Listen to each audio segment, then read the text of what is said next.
Suzanne Ross, and I'm an executive producer for Pleiadian Productions. I'm also the host of Lighten TV, as well as the producer, host, and narrator of Supernatural Sedona. I'm author of Wake Up, Awakening Through Reflection, and I'm very delighted to be here today with this illustrious guest panel to explore multidimensional levels of consciousness. And I am here with Alan Steinfeld. Hi, good to see you. Thanks for inviting me. Oh, my pleasure. Do you want to know a little bit about me? I would love to. Okay. Let's see, in reference to this, I've been studying the idea that we are moving into new realities, that we're at the threshold of a new humanity.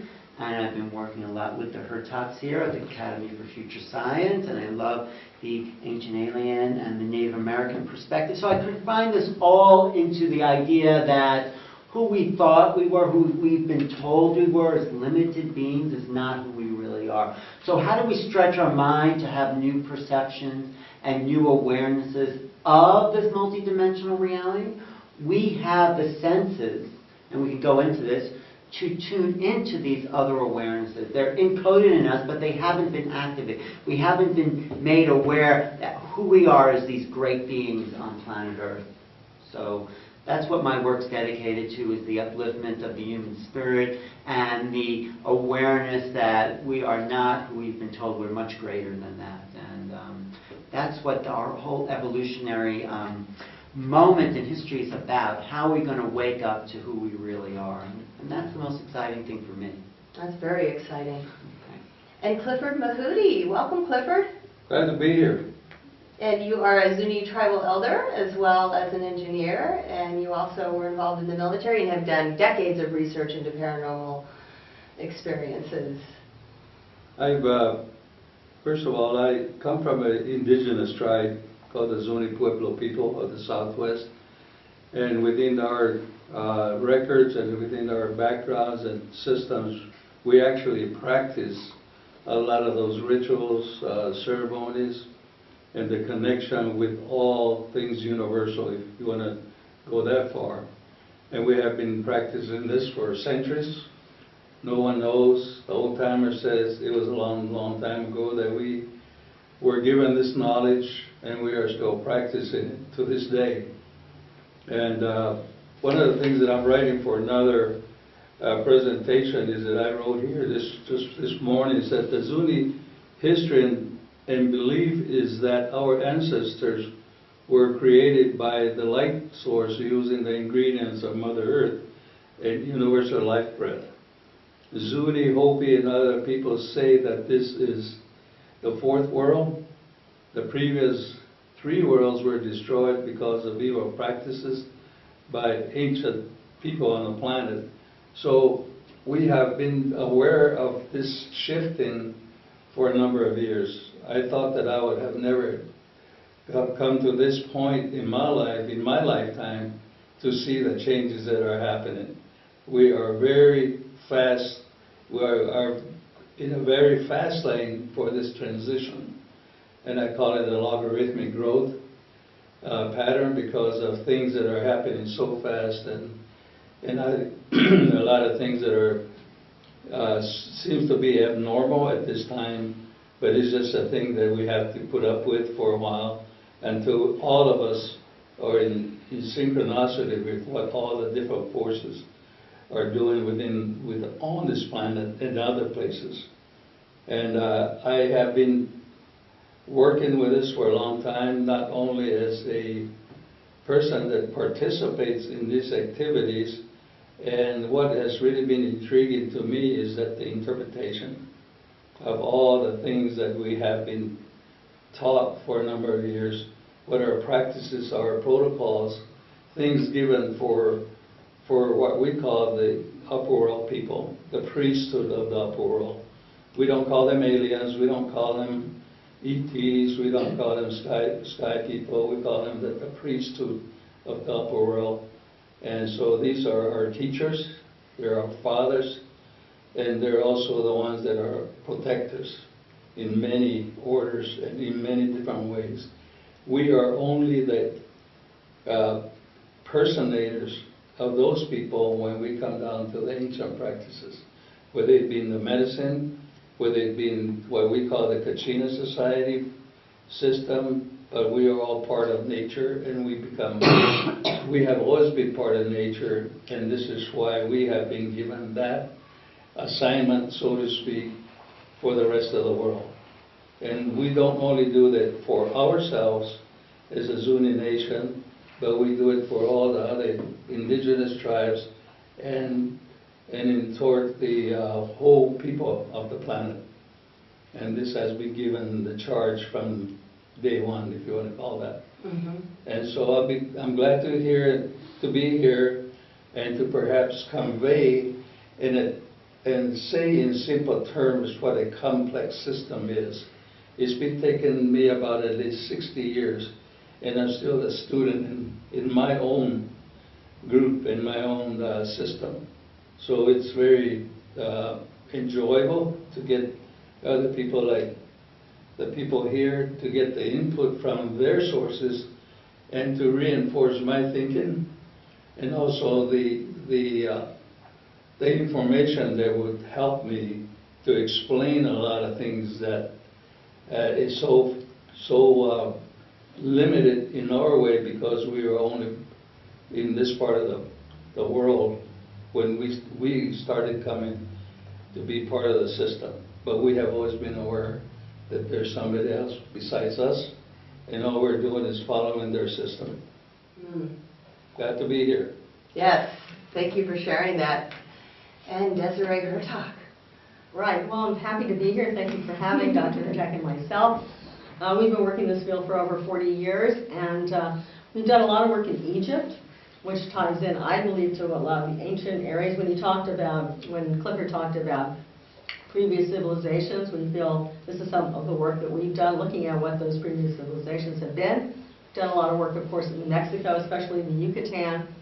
And so this is our interest, but as well as understanding and having unique experiences about other levels of intelligence. So this is key for our own development. Myself, I have a PhD in environmental public policy, and so that's my real interest to see. When you talk about changes on the planet, I mean, we see this both, we'll say, environmentally as well as consciously, and that's what I hope we're going to be talking about today. Our work has been in writing numerous books and articles. We do everything for the Academy for Future Science. I'm one of the founders, and so is my husband, Dr. J.J. Hurtak. We've written everything from the studies of the multi-universe, which means that there's many universes from a scientific perspective, as well as work from the area of consciousness development, from understanding how we're all interconnected. Thank you. And as my wife has just said, I'm co-founder of our organization, the Academy for Future Science, which is a United Nations NGO. We've worked for over 45 years with the indigenous in various parts of the world. I'm wearing one of the teaching belts from the Shavante people of Brazil. We represent 15 tribes, and our emphasis is on the preservation of the habitats that are rapidly being destroyed by environmental change and just by political neglect of the resources, the tremendous spiritual resources of the indigenous people. Thus, our model is the tree of life with the various branches of knowledge, and we are presently engaged on many levels, some with former astronauts, towards putting together a new cosmology of consciousness, which would show appreciation of our brothers and sisters throughout the world, and preparing us for what we believe to be a shift of consciousness, where we will graduate from being humankind to space-kind, seeing that we have a vast and awesome universe that we will participate in. Looking at thus the heritage of South America, Central America, North America, as well as Egypt and the Orient, where we have done research under the ocean with the Japanese, the Taiwanese, as well as under the pyramids of Egypt, where we were working with remote sensing specialists, radar specialists, to find the Temple of Osiris back in the 1990s. We're looking at the scientific evidence to support the great teachings of ancient wisdom, not just speculation, but actual scientific verification or ground truth. Brings us together with someone like Clifford, and I honor him very much for his work and also for his courage to speak up regarding the real science of what is going on behind the scenes. Thank you. In your book, The Book of Knowledge, The Keys of Enoch, we talk a lot about consciousness programming from higher realms.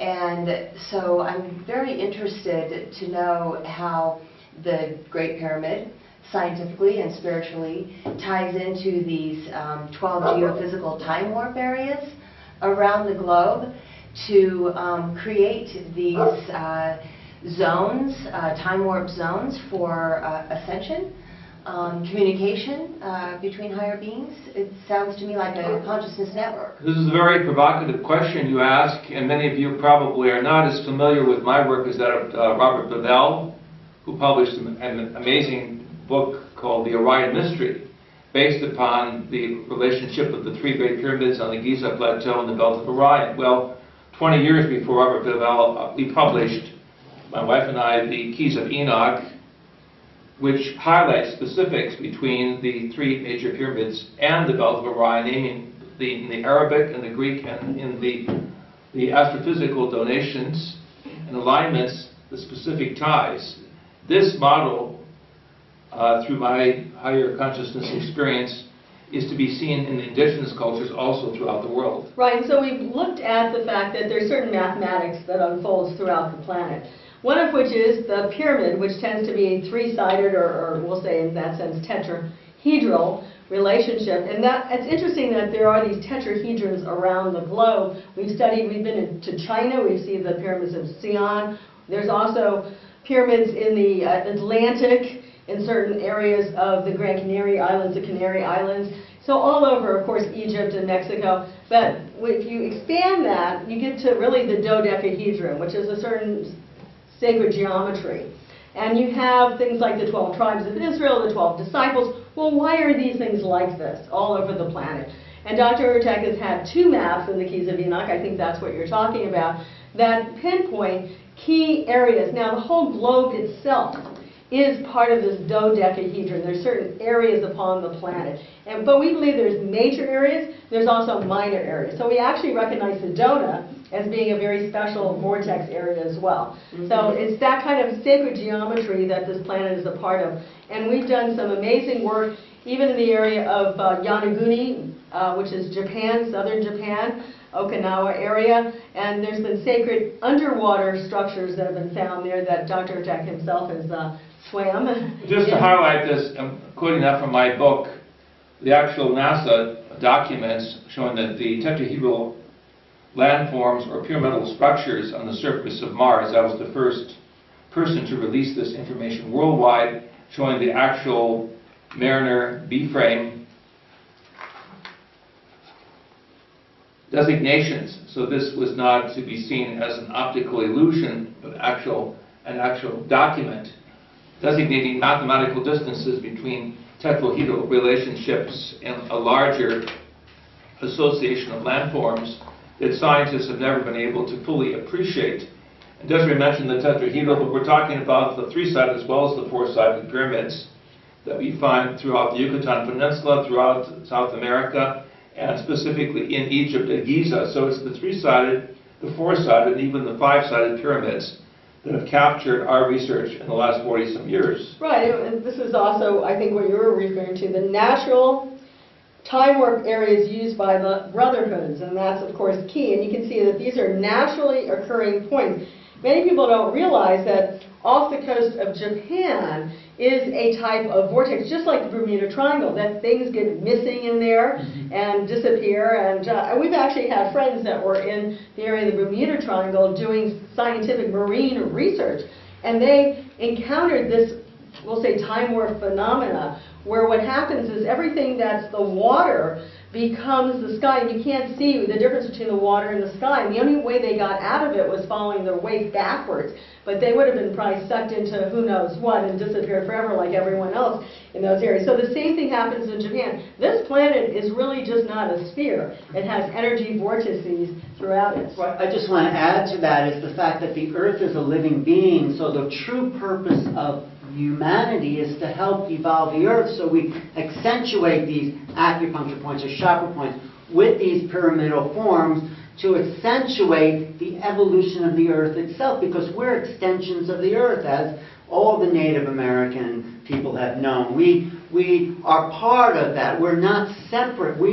It's not me versus the environment. We are in concert with the environment. And one more thing about the idea of pyramids, people throw that word around, but they don't even know what they're saying. The word comes from the Greek pyramidion.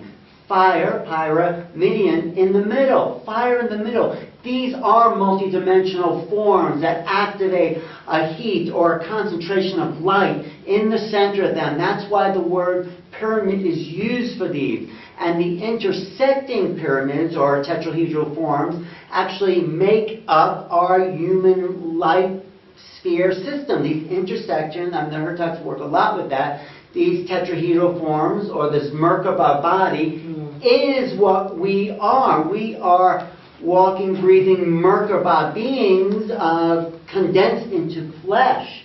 But we are the light. We are these spinning tetrahedral forms in different directions. So, and so is the Earth. Show a picture from one of our books drawn by a famous Canadian artist. We see how the human being is a vehicle to capture light, to process light, to transmit light, that Alan explained so clearly, as light in the middle. We are in the middle between the upper world and the lower world.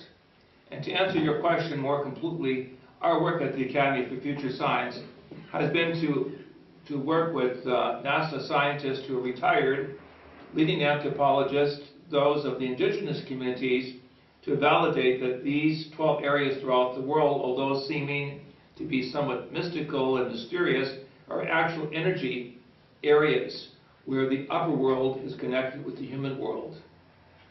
I think Clifford here to my left can elaborate on this, but one thing I was shown in my experience in 1973, which led to the writing of this book, by a being of higher intelligence called Enoch, is that the indigenous people were the caretakers of the sacred areas of Mother Earth. Unless we were able to work completely or holistically with all of the communities worldwide, we were just working with just one small part of a much larger story. And that has been the problem with traditional religion and science. They've been entrapped in their own language patterns, which are not sufficient to give the larger picture of humanity going through cosmic change.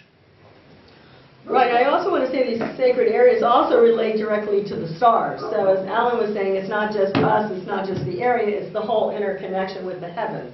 Clifford, I know you've done a lot of research in understanding the Zuni and the Hopi.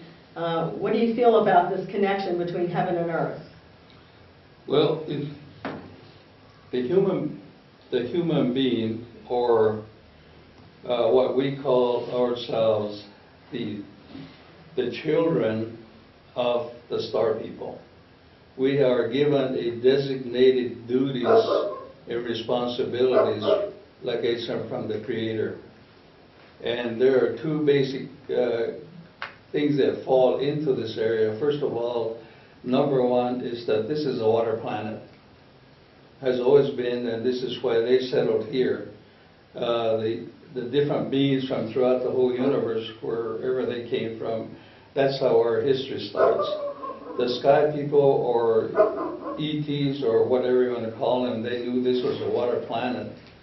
So when they created the indigenous tribes, especially in the Zuni system, that we are two tasks was, first of all, is that we're the interpreters, or we are the caretakers, and to interpret the things that they want us to interpret, and so that we take care of all humanity and all living things on the planet and the planet in general. So when we are given these orders from the beginning, we were given what we call the heart, as they made us to become those caretakers. So we're connected both from the above and also below, and all around. So our God system, our spiritual group system, is based upon the directional, the up, all the directions, and down. If you look at it, it becomes a six-sided. Six-sided, and then of course when you go into something like the different orders, each one of them are specific. Each one has a specific group that does it. A good example is what we commonly call the Kachina people. The Kachina people are actually the messengers that created us many years, thousands of years ago, and then we now personate them as those people. And they look like space beings. I think the recent, Facebook feature made by Robert Bingham of that, he called it an android. It occurred during the time that the Hopis have their bean ceremony in the winter months after the winter solstice. That's where they grow their beans in the old ways, ancient ways. They used to grow beans in their kivas.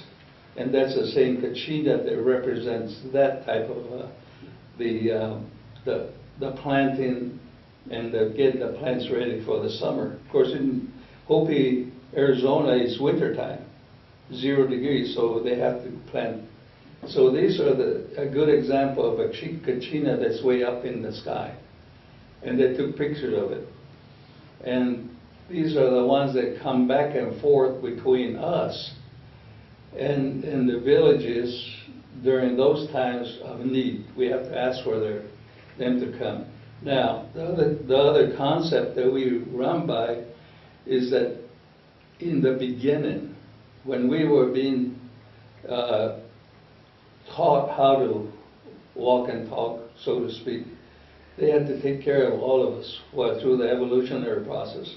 After they created us, it's just like a learning period. So those beings actually used to come to the plazas throughout the whole, probably the rest of the world. But they don't call them Kachinas in their society, they call them a different name. For example, down in Mesoamerica. And we also have the same type of, for example, the plume serpent. Down in Mexico, they call him Quetzalcoatl, Kukulkan. In the Orient is the dragon. In other nations, they have a different name for it. But they usually the one that comes from the sky. Out here is the plume serpent. The plume serpent is also part of the ceremonial for initiation process, so we can be like our sky brothers to carry out the functions that is necessary to be here. Require us to be here. So we have all these connectors in here. It's sort of like a mass computer system, each one with a special thing that's downloaded every time that we are growing up, and it comes in steps. So, no, when you say plume serpent, I think that's a really important point. But what is a plume serpent? Serpent crawls on the ground and plume feathers fly in the sky. So we have a serpent that flies in the sky, which is representative of our human potential. We are on the earth, but we have the potential to become these light beings, to raise our wings and to become like these plume serpents, to function, even though the Kachinas are our higher brothers, let's say, but we can be raised up consciously to that sense of awareness. yes, we are moving toward that in a very fast pace. Yeah. It's interesting that National Geographic, on the cover of its April 2017, has a series of faces representing the new human. As you can see, the anthropological associations, and then what could be called, or is called, the cyber human that runs off a machine, part human, part robot. And my beloved Desiree and I have been very careful in our work to cite the higher beings that we have investigated through former astronauts and even some of the Russian cosmonauts are not these robotic beings, but actual beings, more of a spiritual vibration, that are interested in the humanity, not simply doing shop work or medical research, but rather raising the consciousness of humanity. And this is so important in our dialogue this afternoon, and with all of you out there throughout the world, is to recognize we are all being prepared for a major transition. It's simply not information by itself, but it's information with a spiritual direction of bringing humanity into a higher realization that the divine spark is operating within us to see that we are connected with the cosmic family. Right, and it's not technology. Joseph Campbell said a great line, I think 20, 30 years ago, it's not technology that's going to save the world, it's intuition. So we're not going to reach God by building better machines. We're only going to reach that awareness by going inward and activating who we really are. Technology is great. We don't want to throw it away. It's here to help us. It's here to help our lives be easier and smoother and more connected to each other, but we can't give ourselves over to it. We have to be the masters of the technology, not its slave. So. And there's so much now that's being taught to us about, regarding consciousness and understanding. Like one thing is with quantum physics, even coming up with some new ideas, the fact that we're all interconnected. We've done work with remote viewing, and I know that some of the indigenous cultures, at least the ones we've worked with, the Shavanti in Brazil, that their minds are all interconnected. I don't know if you get that at all in your culture, but literally you can feel them inside your mind. I mean, this is really hot. I don't want to say highest consciousness, but it's higher consciousness, where consciousness is working outside of the body. Consciousness is really linking all of us together. And then we can be really sensitively aware of each other. And I think that's going to bring us into a higher state of awareness. We also have done a lot of work with remote viewing, which is where you would see things on another side of the globe just by sitting here in Arizona. You could see what's going on in New York or in China or somewhere else. And that is part of this whole understanding of the consciousness field, that everything is interconnected. I'd like to know a little bit. Go ahead. No, I also want to ask Clifford, from an indigenous perspective, what you think of this emerging technology and how you relate to it. Is it useful for you, or do you feel like the Zuni wisdom transcends that? It's not necessary. Well, one of the things that I talk about is that when the sky people, our priesthood of the stars, there's some water here. When in the beginning, and I always reference this and emphasize it, is that in the beginning of what we know in our own indigenous society network system, is that in the beginning, technology and spirituality were one and the same. So in other words, it was part of that. When you talk about remote viewing, that's what medicine man practices are. Right. When you talk about laying of the hands, that's what remote viewing is. However, when the sky people, the star people from the different parts of the universe, they gave us additional tools, which is technology. Crystal technology has been around for centuries, for thousands of years. We still practice that today. The other thing too is that when we talk about going into that next higher order, people, it's an initiation process. It's like belonging to a group that is of an order. Medicine Man group is an order. And each one of them has steps. And it's not by testing or anything, it's when they decide by your training in your proficiency, then they go into that. All we're doing is following the protocol set by those spiritual people, the spiritual beings. Here's your template. And when you go into that, here's what you're going to, they don't tell you. You're ready for it, then they put you into that, which is that higher consciousness going. But it's always centered around you, in your love center, your heart or whatever. The technology is right here, using your brain. But all your other systems are connected, and you're directly connected through here back to those giant computers, if you want to call them that, up there.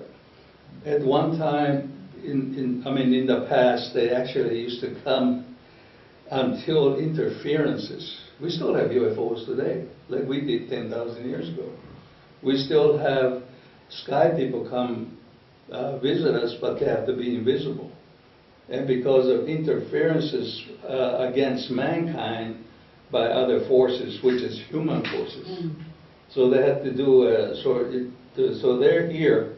And I explained to them, they're here, they're talking, they're listening to us, We just can't see them. So this is why when people go into prayer, especially the Pueblo people, they're always praying. They're always praying everywhere they go, in the kivas, out in the open, the plaza. What they're doing is they're just connecting it so that the rest of the audience will be incorporated by that one circuit, if you want to call it that. So we've always had that within our system. And the technology and the interpretation is the hardest to explain. And I was quite fortunate to learn both sides of it at such a higher level that I can immediately take a prayer or a ritual and connect it into here, whether it be optics, whether it be quantum physics, and I can connect it with there. And then now the other one now is that consciousness, which you can't touch or feel. And so you combine all of these things. You know, the latest thing that's happening is orbs. The orbs have been around forever. However, the technology is not picking them up, which is digital cameras. Here we have a picture of orbs around Desiree as we were activating some interesting mantrams In the King's Chamber of the Great Pyramid. a few years ago. And what you say, Clifford, is fascinating, because we've been looking at crystalline as well as hydraulic science, the knowledge that the ancient had thousands of years ago. Here's a remarkable picture taken back in the 90s when I was there doing an experimental musical test inside the Great Pyramid. You can see the whole interior of the Grand Gallery light up in golden light. This happened when I was able to strike the musical notes, having some background as a singer and musicologist. I was using vocal bowls of the ancient Egyptian, Hebrew, Aramaic to test the sound patterns, and the energy became so strong in this vibratory way, the standing columnar wave of energy suddenly appeared at the top of the Grand Gallery and then shot down like a laser, filling the whole chamber with brilliant golden light for a fraction of a second. Well, needless to say, some of you know that our work throughout the world has been to bring together leading musicians, musicologists, to realize that we're all music. We are a temple of the Holy Spirit, or Divine Spirit, or the Great White Spirit, as the indigenous refer to the spiritual domain, but we are also an energy field that is largely unawakened, and higher knowledge and higher love, I call it unconditional attunement. The technical word is syntony, the inner symphony of energy that's awakened, allows us to connect with these pyramidal stations or kivas throughout the world in a very remarkable way. And we actually appreciate the fact that the Native Americans pray, and we also pray to the Most High. But what we feel happens oftentimes is that there are, we'll say, orders in the heavenly realms that actually are able to, on behalf of the Most High, come and make their appearance known. Now, their appearance is oftentimes by just the vibration, the change of the energy field. Sometimes you don't see them, sometimes you do see them. And we feel this is happening more and more at this time. We call it a space-time overlap, where there is an energy from higher realms really interconnecting and interpenetrating with our realm. Now, I admit that the Native Americans have always had this connection, but what's great about it now is that we feel people all over the world are given the same opportunity. We feel that there's a consciousness upgrade that's taking place right now, and things are really speeding up so that we all start interconnecting, not only with ourselves, which is extremely important. We have to, of course, intermingle and have that understanding of interspirituality, of respect for one another, but we also start to and need to develop that understanding of other levels of intelligence as well. The keys of Enoch call it the gathering of the tribes. That one goes into a greater associationship with those who are clearly dedicated to human and global service. And through that, there is this spark within the eye that understands that the human is a transducer of the higher energy field, the higher field of unconditional love, the higher commitment to positive change rather than negativity. The problems we find in the international media is the scripting of negativity.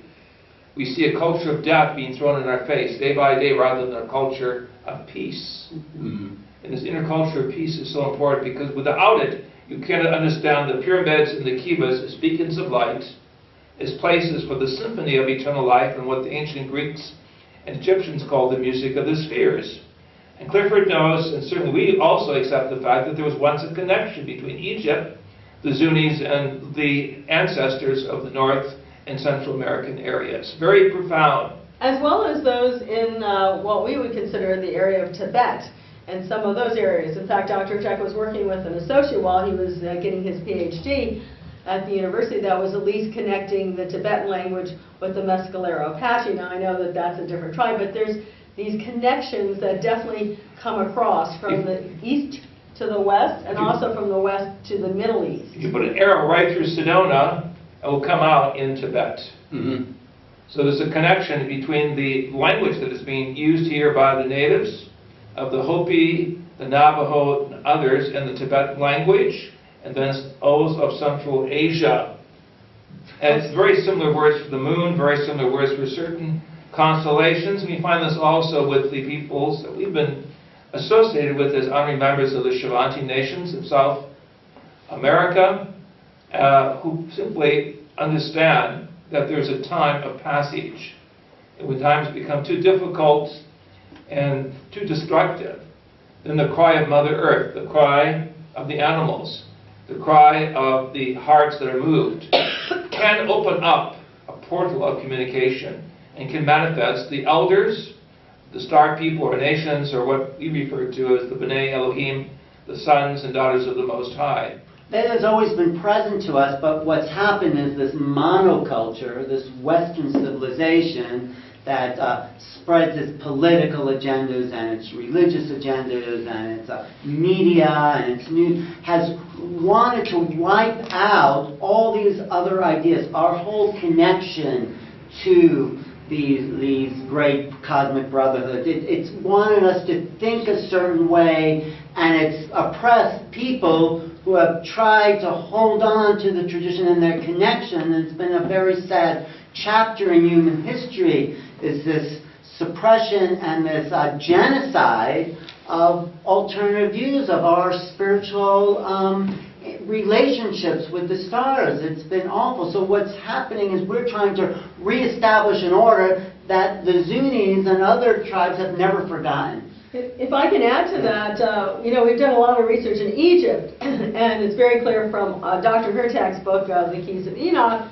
that the Great Pyramid points to Orion. Of course, Robert Bauval then expanded that to the entire Giza Plateau. But Orion was a key figure in the mythology. We'll say Osiris equated to Orion, and it was equated even by the ancient Egyptians as a type of father figure. Now, what we found out in the Mayan culture, also through Linda Shelley's work, is that Orion was also a key factor in terms of they recognized Orion as the father. So I believe, of course, this also is true for some of the Anasazi and other locations in the area of the Southwest.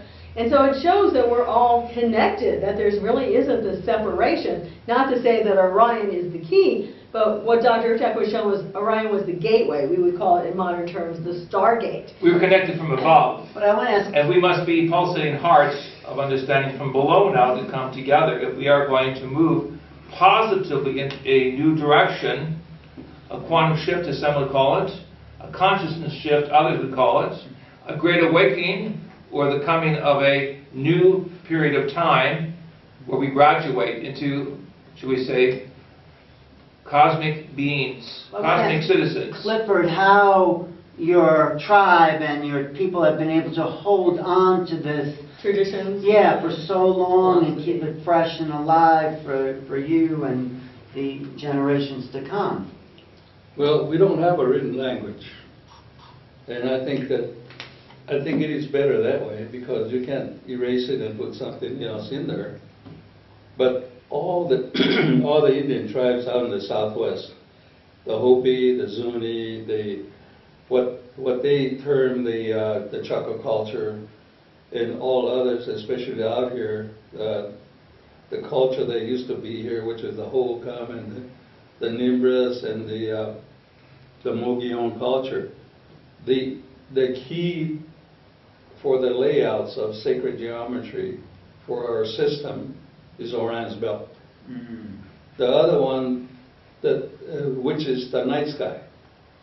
The night sky is always Orion's belt. All our kivas are positioned like that, so that during the winter time, winter solstice, at a certain time, probably about, I don't have the meridians, the times, but it has happened throughout history before, I would say, about 1900s. That was also the key, what you're calling the key to the universe, the Stargate, if you want to call it that. And in all the pueblos clear up to Taos around Albuquerque, Zuni, other tribes here, Hopi, and all the tribes that were around to the Pacific coast. And when that happened, the traditional curing ceremony for the wrap up the old year and start the new year was based upon Orion's belt at that time. Usually about the same time, because in those days they had precise measuring devices, whether it was by a certain other star or a planet.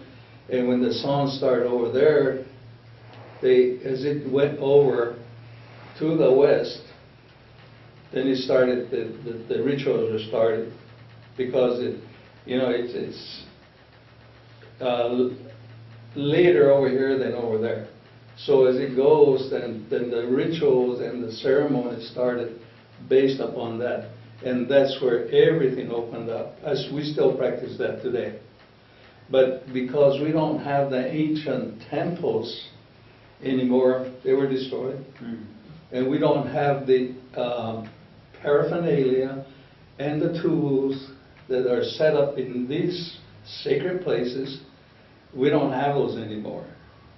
And there's no way that we can replace an imitation one, because that was the one that was taught by the gods to say, this is your clock, this is your thing. And now you're combining music. Now you're combining the rhythm of the earth with the universe. And we're the ones, the humans, are the ones that are doing those songs and to make those rhythms. And the rest of the whole populations of the individual tribes and villages throughout the Southwest are now in that tune, and they're opened up. And it has been told by me, by many elders, that when those things happen, you can actually see lights that go up to the heavens from all these different places. And now with Google Earth and all that, I've been having some work done with some people that have, as a matter of fact, they were here this past weekend. And they're now showing at Google Earth about things at certain times of the year. So it's always been like that. It's just that, like you say, in the past when we had that entrada of the Spanish imposing a thing, and they destroyed a lot of things in Mesoamerica. They destroyed a lot of places here. So even if you got a fancy machine and they take out the working component of it that starts it up, and they destroyed it, and there was a one-time thing that they gave us thousands of years ago, and here's your component that starts this whole thing. The space opens up, all the things that are up there, all the beings come through there, but now we don't have that key, we don't have that part. So we still got the other. So what we now do is that we request them to come through to us, not for us to go through them. But they have a two-way street with us, and we have to improvise. We're like the Navy. One of the places that we think probably is very similar to what some of your kivas were all about is Tikal. Tikal. Guatemala, where we did experimental work back in the 1980s with the Belk Foundation, and we had musicologists at the bottom of the Great Temple #2, and I was the anthropologist researcher at the very top. And I began to use a series of mantrams. And at a certain point, the pyramid began to oscillate with the expressions I was using. Not only that, but a lightning bolt took place out of space. It came down, and I didn't know this at the time, but this is a matter of historic record.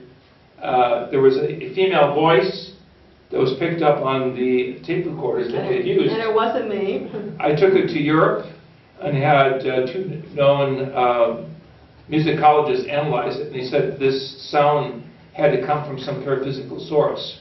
And we know through the ancient language that Tikal means the city of sound, but the anthropologists didn't know what that was. But I would surmise, on the basis of this and other research we did there, that each of the great pyramids or temples was like a piece in an orchestra pit, arranged to vibrate at a certain frequency, and having some musical ability and being blessed with a strong voice, I was somehow there to illustrate that I hit a key vibration, and the whole area began to pulse in a very special way. Literally, we had thunders and lightnings, but no rain, thank goodness. And Tikal is known for the fact that you could be talking in the central plaza, and then another person can be way up on top of one of the pyramids there, and you can hear them just like talking plainly. So it is a range with certain types of sacred sounds. And we believe that not only did the people of the Americas understand the power of sound in calling forth the light, but also those of the Middle East as well. So what am I, and Desiree, and Clifford, and Ellen indicating here, there's a map on the planet that we haven't sufficiently understood. It's a vibratory field. And when we can engage in this through higher love, through higher dedication towards all of humanity with the sounds of certain vocables and visual symbols, some would call sacred geometry, certain connections get activated like a circuitry within the body, mind, and spirit. I believe we are moving into this, and we're going to, I believe, in the not too distant future, experience more evidence from these cosmic cultures that want we as human society to grow up and share sounds of celebration, sounds of positive change, and sounds of integrating the various 12 divisions of humanity, which are symbolized by these 12 pyramids of the antiquity periods. Right, and I think what Hurtak and Clifford are also saying is that we are multidimensional. Our history can point back to the idea that we exist and we are in connection. We've just forgotten it for the last 2,000 years, but we are that. And what, this time is, and I think the internet is bringing people together in a way that, and sharing knowledge. We're now a global planet because these connections are now being made. We're remembering who we are. So I think that answers your question. Yes. And can you help us understand the cosmological conditions that are making it easier for the average person to connect and activate their divine DNA? Also with the 64 keys, having the spiritual scientific codes for activation, and the role of like the different Arcturus, Pleiades in that. This all comes down to the precession of the equinoxes that points to a mathematical pattern.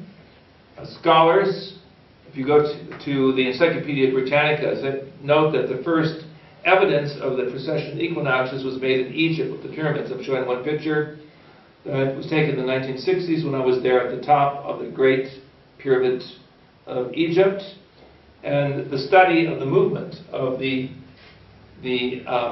what they call the zodiac, or in the ancient Hebrew, the Mazarah, the signs, but the ancients was very, very important because it helped them celebrate the fact that we are part of an ongoing system of astrophysical measurement, but also the cycles of planning, the biorhythms of the body, connected with the moon, with the stars, what we call the exotonal lines of energy, showed us that we were all walking stars. Our blood came out of the ionization of the earth, which came out of the ionization of a star. We were all star children, realizing that we were part of the natural patterns that were also capable of being overlaid by other patterns of vibratory intelligence. Right, so if we go back to the book of Revelation, the last book in the Bible, it's interesting, we were talking about music, that people are given at the very end of Revelation a new song. And we believe this is really a new vibratory frequency that comes forth to this planet. So we're all operating in a new frequency. And we believe that our original frequency was really more of light, and that we're only temporarily here in this third and fourth dimensional reality, fourth being time, according to Einstein. And that ultimately we are reconnecting with our higher selves. And that's really the culmination of this, what we call Alpha and Omega program. When we get from the beginning to the end, the Omega, we come into a new Alpha. I respect again that the indigenous people have talked about that we're in the fourth cycle. You know, the question is, what's the fifth cycle? I think that's what we're all interested in. Is that fifth cycle going to be physical again, or really have we graduated into a greater light presence? I was going to say that the Arcturian energies, the Pleiadian energies, the Orion energies are all lending their frequencies to evolving humanity that needs to wake up to its place within the cosmos. So each of these star systems have different gifts for us. The Pleiadians may give us more love vibration, and the Orions more psychic abilities, and the Arcturians may give us more of this awakening to the greater mind. I'm just making that up, so I don't know what's really happening, but they're all giving us different things because we are here at this time of awakening. And the thing about the 64 codons matching the 64 hexagrams of the I Ching means that these 64, 8 times 8, is the way change happens, the way evolution happens in a series of 8. 8 octaves is an 8. So we're moving to the next octave of this vibratory plane. So I would say this, Alan, in candidness, Duncan Luton, the Scottish astronomer, and others, European astronomers, have shown that there was intelligent signals coming from the region we call Epsilon Boates, or Arcturus. Mm-hmm. So you're not making anything up. What you're doing is really in using beautiful language of your own subjective experiences to identify one of several areas that the Keys of Enoch reference in 64 different patterns for the brothers of light, or the sons of light, or the daughters of light. And it's time to unify the language of science and spirituality. Right. DNA, it has 64 codons, just like the I Ching hexagram, so we are waking up to these vibratory octaves. At the same time, we must unify the traditions of Egypt with the Native Americans that Clifford so well speaks of, for there were higher connections there, yet to be fully understood. I was going to say one more thing about Arcturus. It's interesting that, you know, our galaxy, Milky Way, is going this way. Well, they found out now from science that actually the whole constellation connected with Arcturus Boates is actually coming through and penetrating through our Milky Way. So I do think it's here to wake us up. Yes. In J.J. Hurtak's book, The Book of Knowledge, he talks about the return of the dove, and this is 144,000 ascended masters coming down in their Merkaba vehicles in the formation of a dove onto the Americas. Can you expand on that? Well, first of all, here's the picture of the dove, the symbol of peace and universal communication imposed upon the North American continent, where Canada, the United States, Mexico, and the peoples in all of these sectors began to visualize the importance of a new civilization being forged in this part of the world. Actually, the reason they're coming here, according to Enoch, is because of the indigenous heritage that laid the foundation. It's not because of the superiority of Canadian or American political science. It's because of the foundation that's here in this part of the world. And when I speak of 144,000, this is simply a spiritual symbolism for the leadership, not that there's 144,000, that's it. The concept of the ancient science of math, or gematria, 12 to the power of 12, represents a combination of individuals who are able to be key leaders and harnessing the energies of change in a very remarkable way. North America will be the gathering point of teachings from the East and from the West. It is really the central part of how the higher story of a new understanding of evolution is going to be understood. We call the higher evolution. And so in this process, the connection of the North American indigenous with peoples in the Middle East will also come out. We have found evidences of even the Phoenician ships that came up the Mississippi in search for gold and precious metals. But that was a mere 2,000 to 3,000 years ago. We're talking about even earlier associations that go back 12,000 years ago, at the end of the last ice age. And so the whole concept of anthropology, archaeology, geology, linguistics, and spiritual cosmology is going to come together in a very significant way.